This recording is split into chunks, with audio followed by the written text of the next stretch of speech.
What's going on? This is Mando Crusader, and welcome to episode 7 of Sunless Skies. So, in the last episode, we basically went on a giant exploration mission. First what we did is we made money. We delivered a package to Magdalene's. We sold some things at New Winchester, turned in our port reports, but after that, we went on a big expedition throughout the east of the Reach. We discovered the grave of the Silent Saint, got some Navartine gemstones, and finished it off by finding Lustrum, which is where we are currently docked. So, the goal for this episode is going to be, first, exploring Lustrum, as this prompt here says, but second, beginning our preparations to go to Albion. So we have, if we look at our journal, we have a couple of reasons we want to go to Albion. We need to go to London for both our ambition and for the first mission we got in the game, Captain Whitlock's Legacy. Also, just for better opportunities in general. So, that's going to be our main goal. We're going to hopefully get there today, but if we don't get there today, we're definitely getting there next episode. So, that's going to be really fun, really exciting stuff. But, before we get into that, let's look at Lustrum right here. So, we are currently in the Prospector's Quarter. The frantic, hustling heart of Lustrum, crammed with prospectors, peddlers, and purveyors of essential, and occasionally legal, services. Most businesses take place here, unless you're a dreamer seeking your fortune on the claim fields. So let's explore Lustrum. What was briefly a modest, pleasant town on the Mother of Mountains now runs on increasingly desperate dreams of riches. Fools sell their futures for the chance to mine years from the mountain's frozen sides. Sharper minds sell pickaxes, supplies, and the promise of a warm bed at the end of a bitter day's work. So we have a few things to do. First, write a port report. Ours are the new gold in Albion and the Reach. While Lustrum's fortunes remain, it is of interest to many. Limited prospects. So much for the quiet retirement village that used to be here. The rush of prospectors has ripped the civility from the place as efficiently as geodes from the mountainside. The scars that remain here are no less vivid. Fewer and fewer prospectors return with geodes of ours, and the cost of processing them off-site grows every day. Still, for now, Lustrum thrives and offers the promise of riches for any lucky or industrious miner willing to come and risk everything in the snow and the mud. Next up, we can search for the amenable host's identity. In fact, is this the last place we need to search for that? No, we didn't check in New Winchester. Oh, I must have forgotten to do that. Well, we'll do that next time then.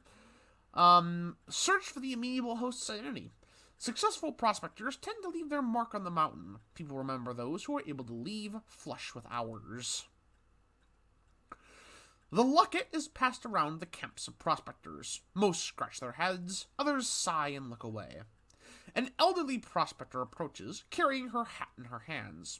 "You're the one looking for old Gray," she sighs. "Long dead, shot south of the mountain. Wouldn't share as ours. Fool. No point rising high in the mountain if there's no one at the bottom holding you up." Let's see. We can visit the Windward Company.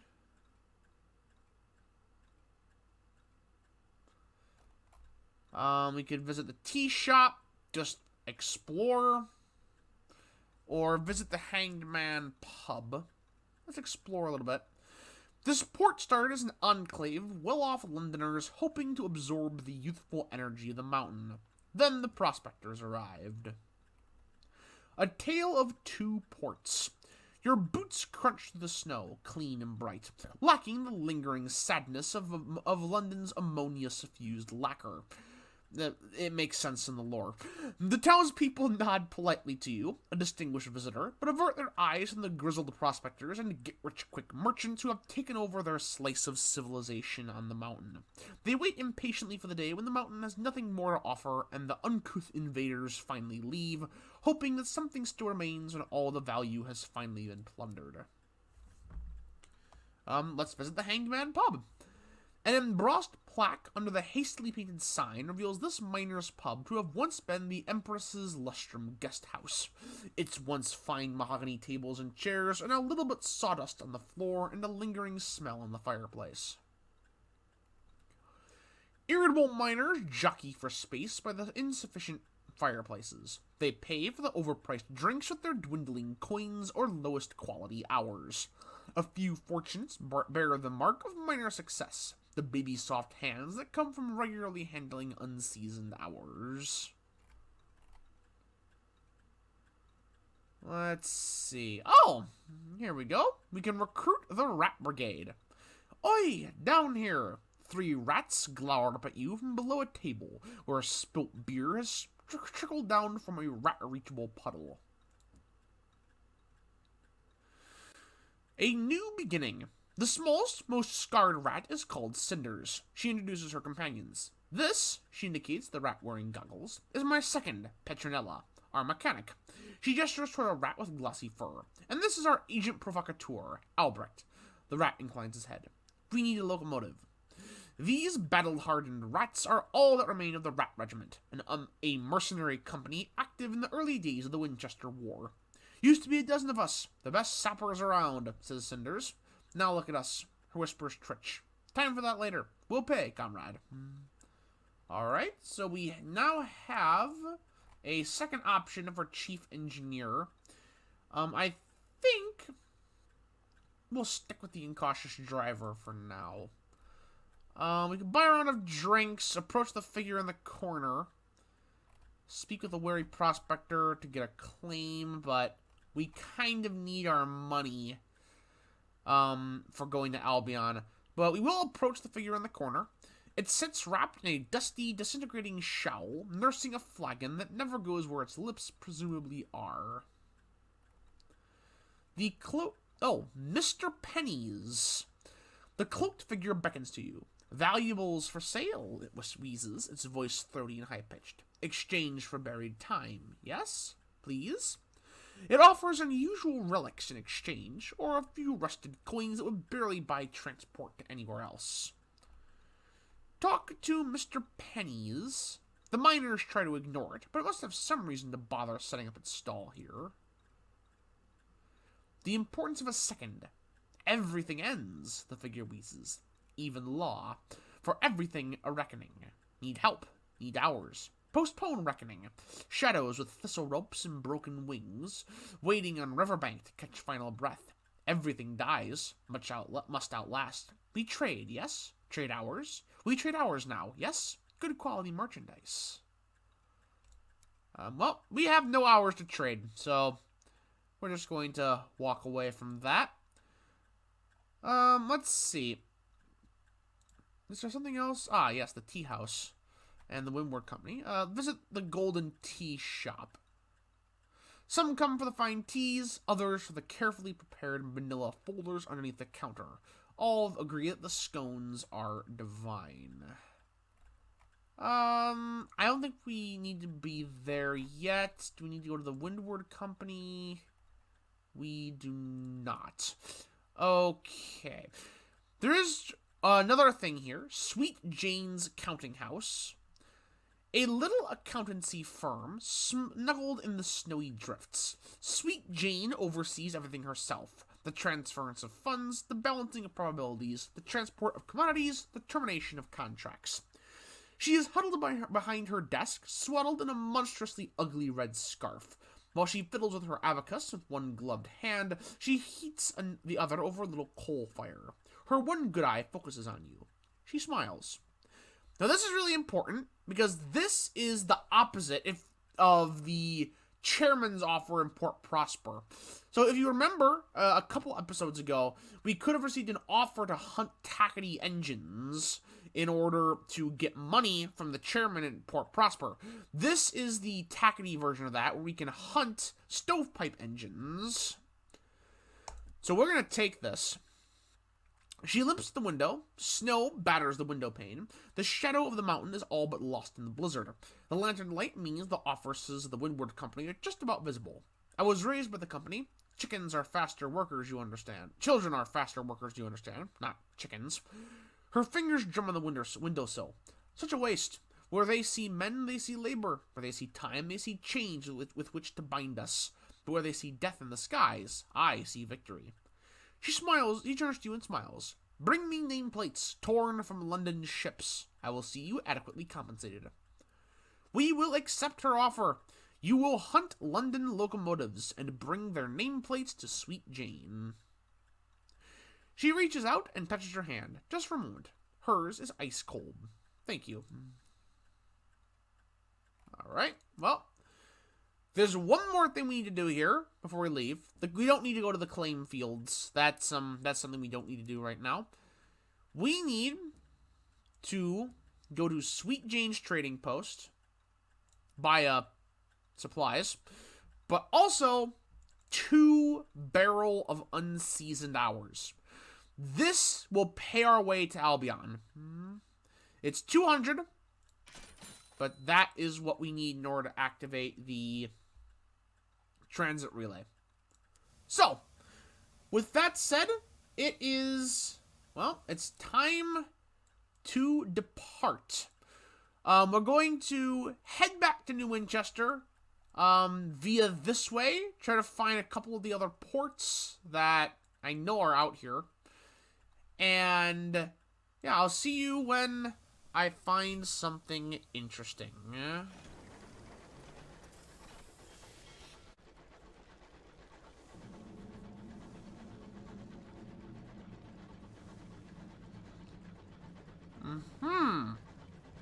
We seem to have discovered the Waxwind.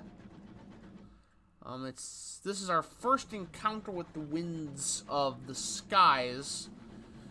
They have various effects on your engine. This one drains your supplies. But this is really the only way we can go. Also, we did discover a horror down here. That was inhabited by some nasties, but there really wasn't anything. There really isn't anything to do with it. So I did skip over that. We have far less food than I'd like, but we should be fine.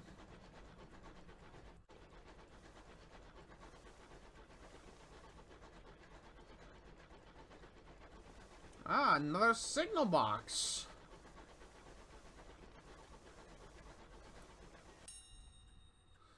We can read the ledger and a vision of the heavens. That's really great. Alright. Leave and whelping rest. We also seem to have a station over here. So I wonder what this will be. Well, we'll find out in the next cut.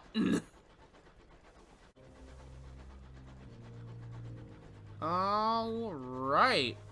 We seem to have discovered Carillon.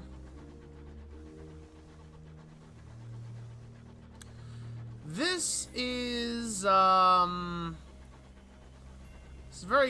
be a very complex area. And it isn't actually the port I wanted to see right now. I wanted to find the circus so that we could get bronze wood. This will do, I suppose, though. I'll buy some food, or we need some after that encounter with the Waxwind.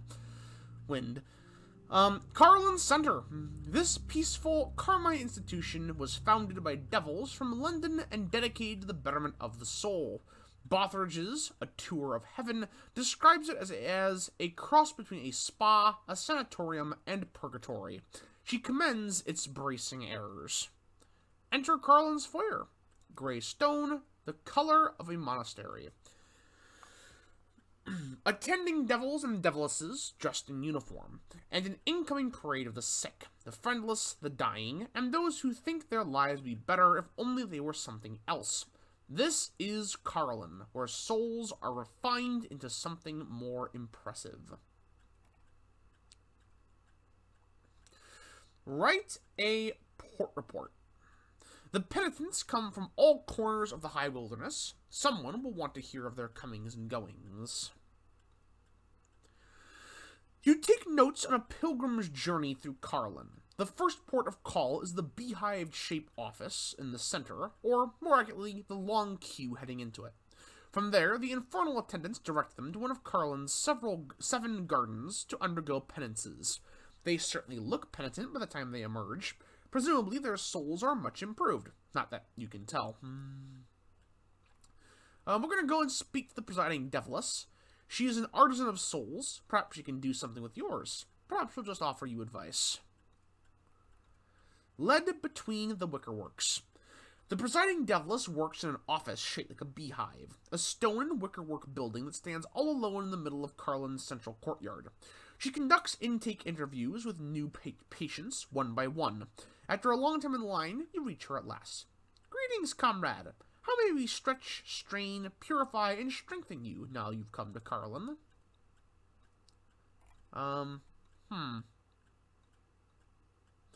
We can't actually do anything. Alright. Let's travel around Carillon. Carillon is broken into terrances where most of the soul treatments take place. Some are easier to access than others. Try to explore Carillon. Others seem to be coming and going as they please. Gentle denial. Before you can take the first step towards one of the terraces, a devil blocks your way. Not yet, I'm afraid. You must have permission from the presiding deviless. Some of our procedures are exceedingly delicate. You need to be certain you comprehend what you're seeing. He turns you in the direction of the center of Carillon. I'm sure she'll make time to see you. Okay, so we can't do anything here, in that case, because we don't have any, souls. In fact, we sold them last episode. We could have done something here, but money is more important. So, I suppose that's it for Carillon.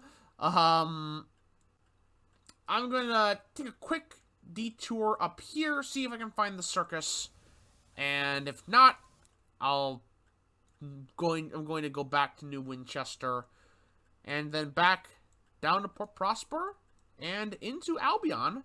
So, yeah, I'll see you when something interesting happens.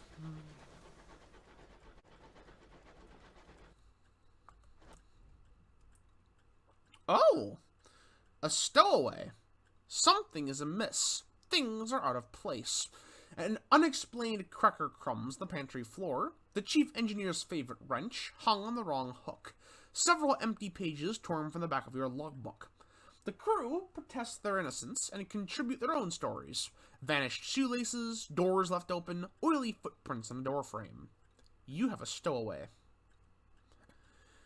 Well, we can't coax them out, so we will conduct a thorough search. Organize the crew and turn your engine upside down. You have a 22% chance of success. We fail? Not the most surprising thing. Empty-handed. Try as you might, you find no sign of your uninvited passenger. Whoever it is, they've gone to ground. You may get another chance to catch a stowaway.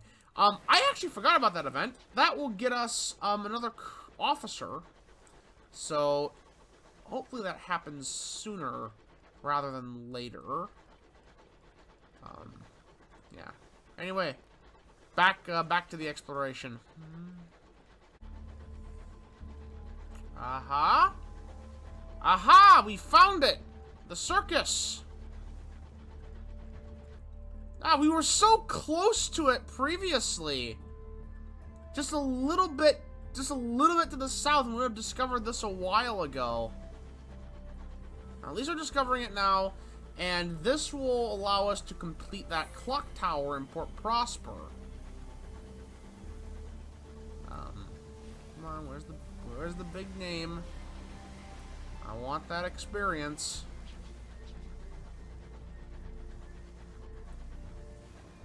There's Nelson's Point.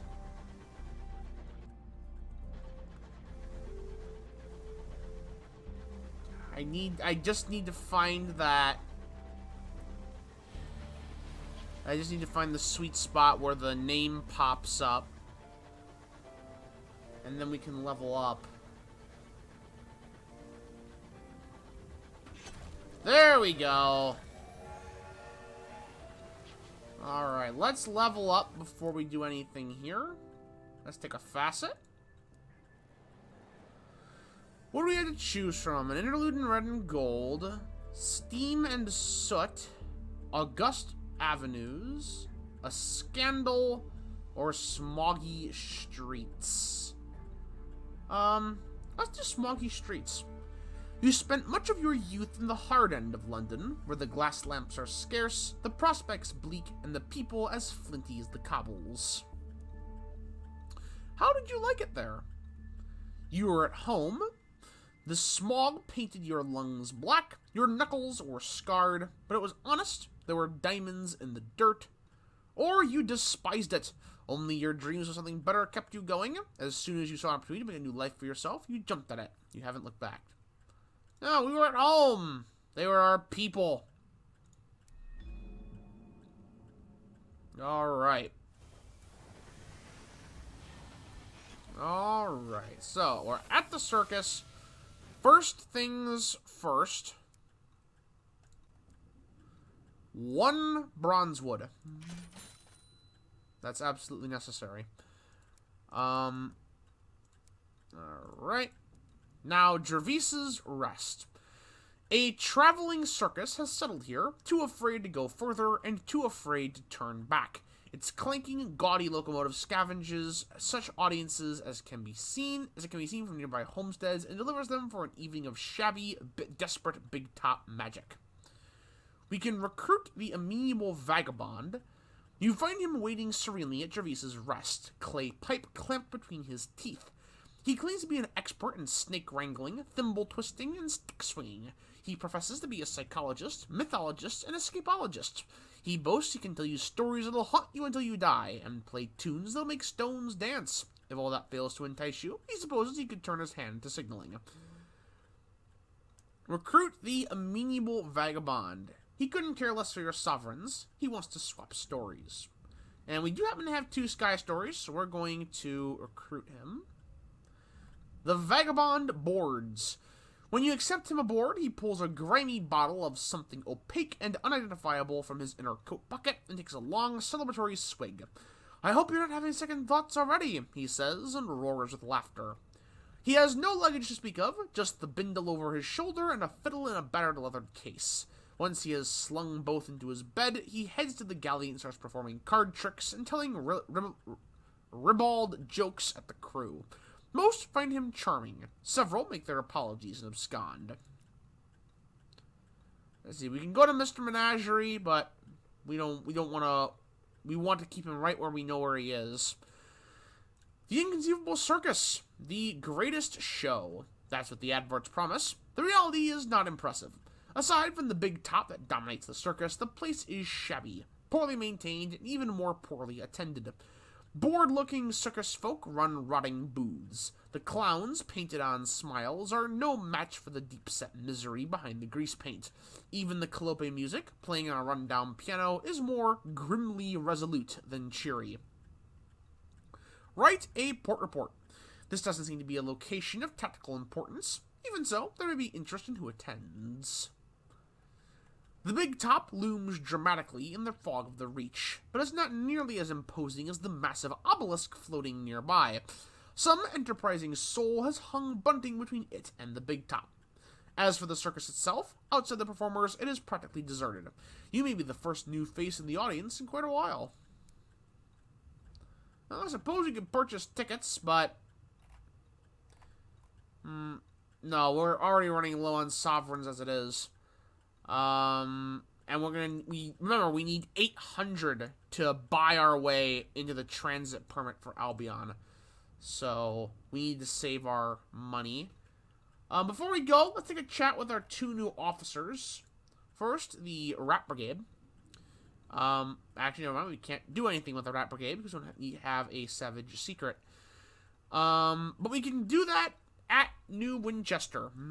The Rat Brigade has made a mess. Well, we'll just wait. We'll just wait till then. We'll just wait until we can do that.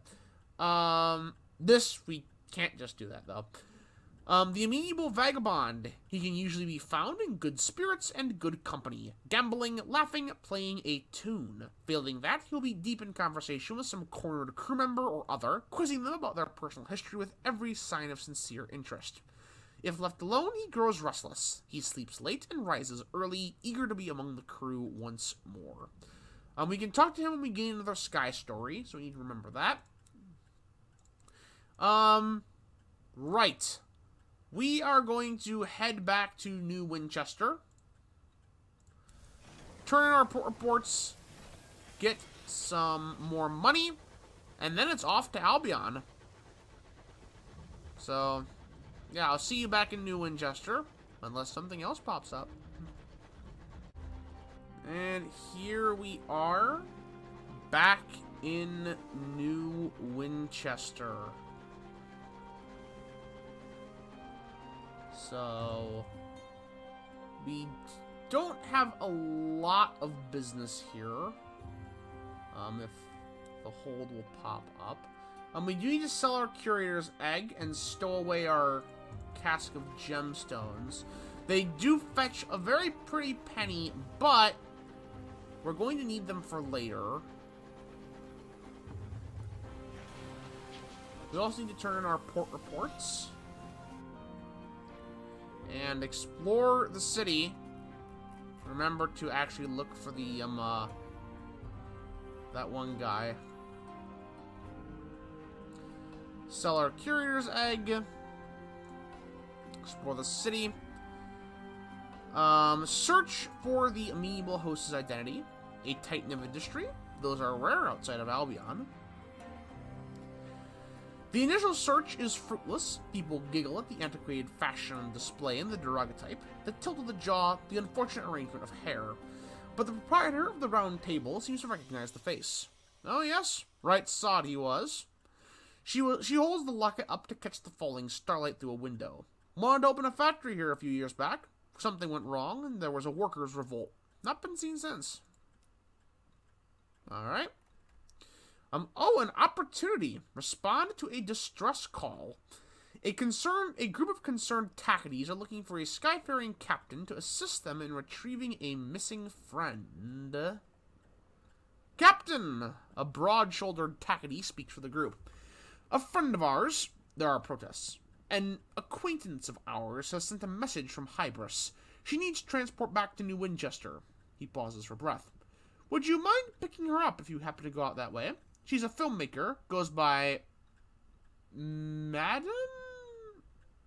I don't know what this means. Lumiere. She said she'd never return, so I had to assume she's taken ill. It'd be good to make sure she gets back safely. Hybris lies to the southeast of northeast of New Winchester. I know exactly where Hybris is. It's right over here, because this is the entrance to Hybris. Finally, escort the Incautious Driver to their family doctor.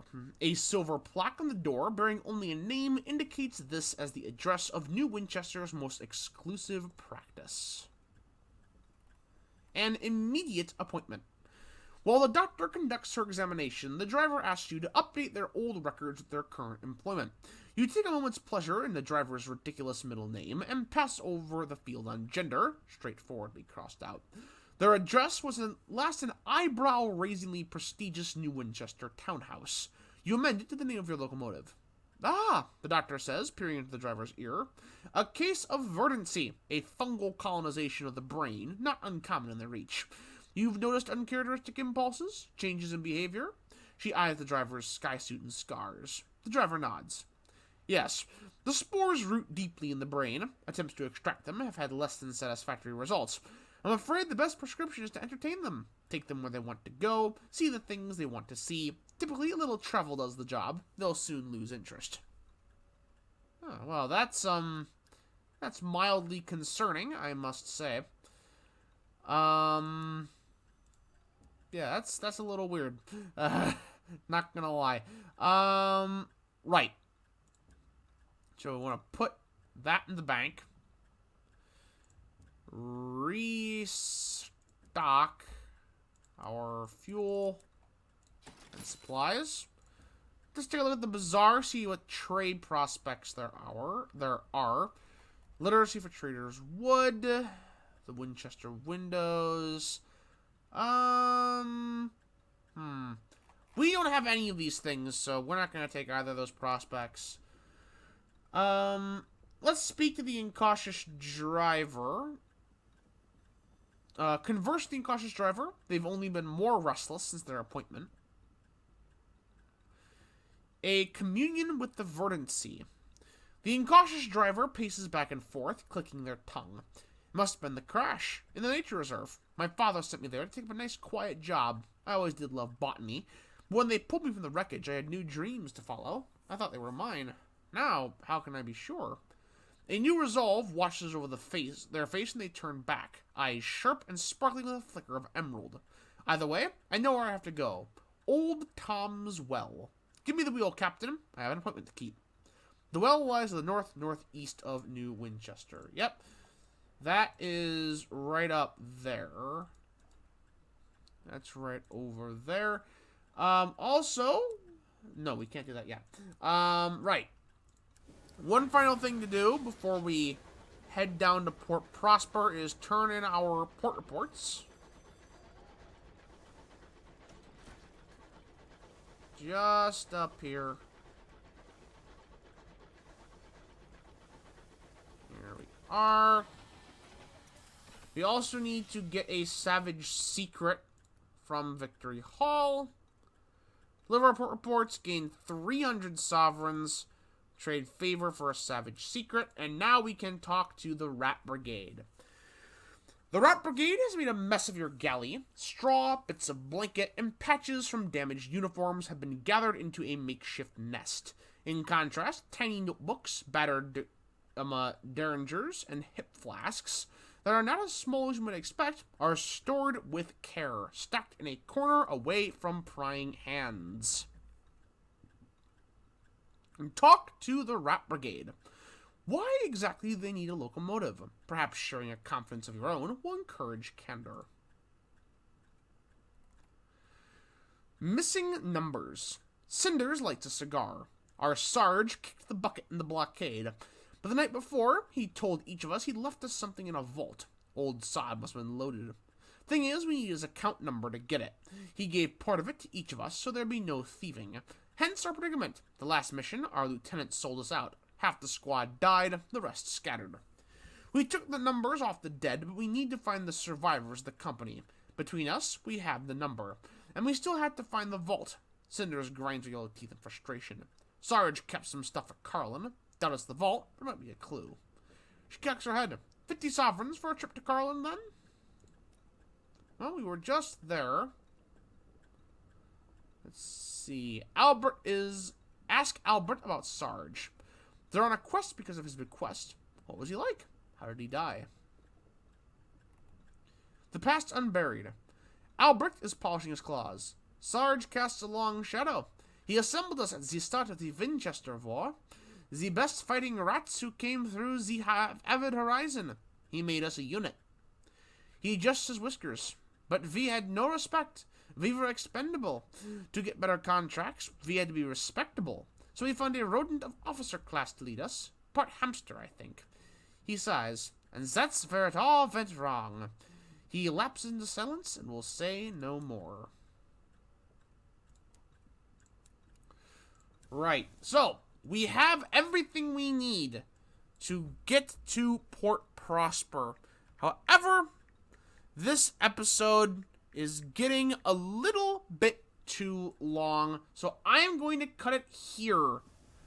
With all the preparations done, next episode is entirely going to be dedicated to getting to Albion.